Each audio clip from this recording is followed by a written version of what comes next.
I thought I'd vlog a bit earlier tonight, so I'm kind of perched in a corner in my room because I didn't want to record in front of the kids and I didn't want to record while Ollie was trying to go to bed. But we've been kind of hindered by loads of ineptitude today. And I mentioned in the end of my vlog yesterday that we haven't heard from the paediatrician, we haven't heard from the speech and language therapist, that things are kind of up in the air and we were just waiting to be told what's what. But I didn't realise quite how ridiculous things were until Claire and I made some phone calls today, and Claire had a meeting at school, and I'm just baffled by how inept and slow the system is that we're kind of in this position that we're in. So Claire went to school for a meeting to see whether Ollie could go back to full days this week. Not all week, not every day, but just at all. And she was expecting there to be a little bit of a pushback, a little bit of worry about it, a little bit of concern, but not anything more than that, and nothing more than we could kind of handle. But she got there and was basically told that the lady who did the EHCP, the report, and all of this hadn't come back to them with a finished set plan and schedule. There's nothing done yet.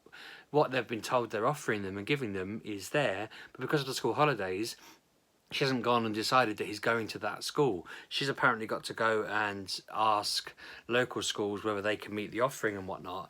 And she's got to say to them, like, this is what the school would have to do. Are they able to do it?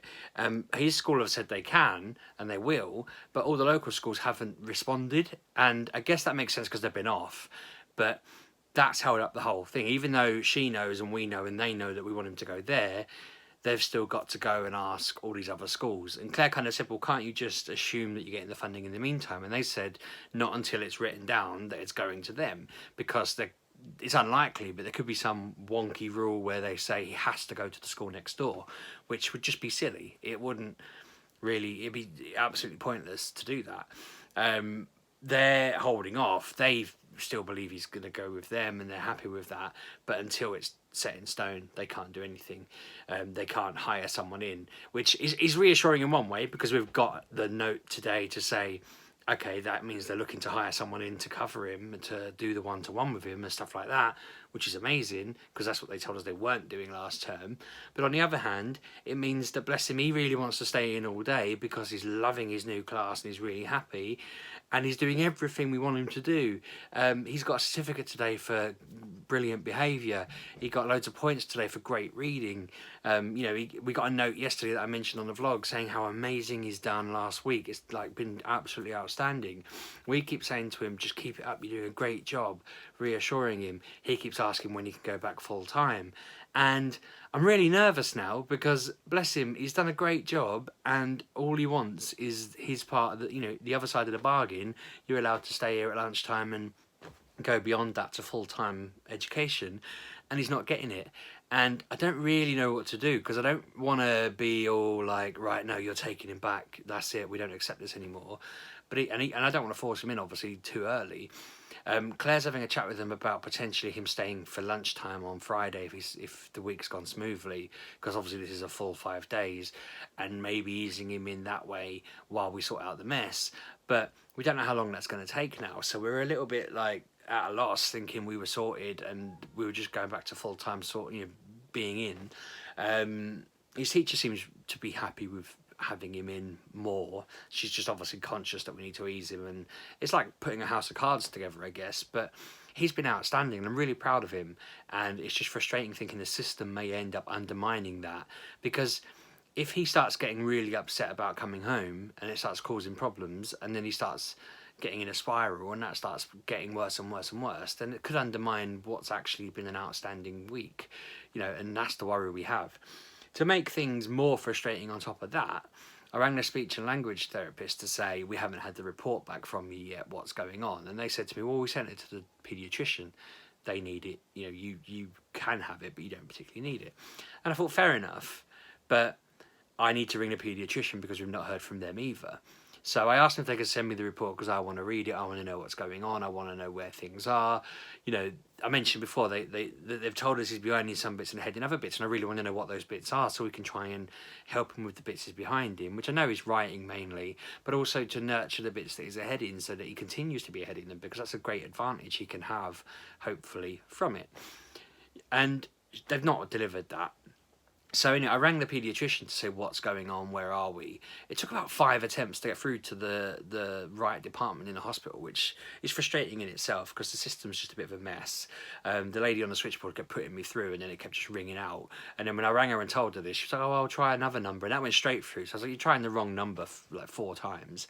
Got through to someone. The woman answered and was like, "I've answered your phone by mistake." And I thought, how do you answer someone else's phone by mistake? And I could hear her muttering away to the woman in the background. So she said she'd get someone to call me back. Maybe that's their tactics, so they don't have to answer the phone. But she rang me back quite quickly, actually, in fairness. And she said that they've not had anything from the speech and language therapist. So despite it being 2 months, they've not had the report through that they're waiting for. She said she'll check their system more closely to see if she can find it, but she couldn't find it. She said to me that Ollie's number 2 on their list at the moment, which means that in the next week or so we'll get a letter for an appointment, and their appointments are booked up to 6 weeks in advance. So she said in the next 7.5 weeks-ish, we'll have an appointment with the paediatrician for him. Claire asked me, and I didn't ask them, whether this was an ADOS meeting or just a paediatrician meeting, because we were supposed to be waiting for the ADOS meeting to have a proper assessment. The big one, the one where they, I think, if I understand right, you know, that's where they kind of review all the different things they need to review, and then it contributes massively towards the final diagnosis. So it could be that, or it could just be a boring generic go along to the doctor. Last time we went, it was like blood pressure, you know, checking how he was, chatting to us, updating their notes, telling us how far behind they are, everything. I'm nervous it'll be that one, and I don't want that again. Obviously I want the big one, but if they've not even got the speech and language therapist's notes, I don't know how that's going to shape or affect this meeting, because they were originally saying if they got those notes and they were conclusive enough, they wouldn't do the ADOS, they'd just sign him off as autistic. On the phone, she said she wasn't sure she had enough evidence to Claire, but then she said she was going to review it and send us a report, and she never sent that, so I don't know what's going on. But it just feels like nobody's done the jobs they were supposed to do 2 months ago, and here we are no further on. The lady on the phone for the paediatrician did suggest there might be another place it's been received, but I know from the last time when I was ranting about the doctors back in January that they were 2-3 months behind on their paperwork, and we were getting all sorts of stupid letters. So I just don't know what to think there. It's such a messy system, and I don't know how you even fix that, other than I'm just going to have to keep ringing. If we don't get a letter from the paediatrician in the next sort of 2 weeks, then I'll ring up and say, where's that? We were number 2 in the list. If I don't get the report from the speech and language therapist, I'll have to ring up and say, where is that? I want to know what it is. If we haven't got something, we've been chasing up the lady who did the EHCP report. If we don't hear back from that in the next day or so, we're going to keep going with that, because that needs to be done this week. There's no excuse really on that for why the schools haven't responded. We don't even want them to have him, so they don't need to say yes or no in any kind of way. They just need to say, no, you're right, or this is what we could offer, and then we reject it. Whatever it is, just get it done. We reject it. He's going to the school he's at now. So yeah, it's a bit frustrating to know that it's all up in the air still. He's had another fantastic day though. As I say, he got his certificate. He's currently running around outside. I can see him through the window playing outside. I think he's waiting for next door. They're not out yet. Bless him. But it's slightly raining, and I sort of said to him, you're going to have to come in if it's raining heavily, but they've agreed to meet outside, so he's outside fulfilling his half of the deal, hoping that his friend comes out and plays with him. She was really nervous he was going to say no, so but when she asked, and he was like, of course I'll come out. So they're really cute. I love it. I'm hoping that they have a good night playing together before it's dark. It's a shame they've met now when it's getting dark earlier. So I'm going to wrap up. One thing someone asked me on Twitter was why I have the nickname, the Twitter handle, the general everything handle, RB6K.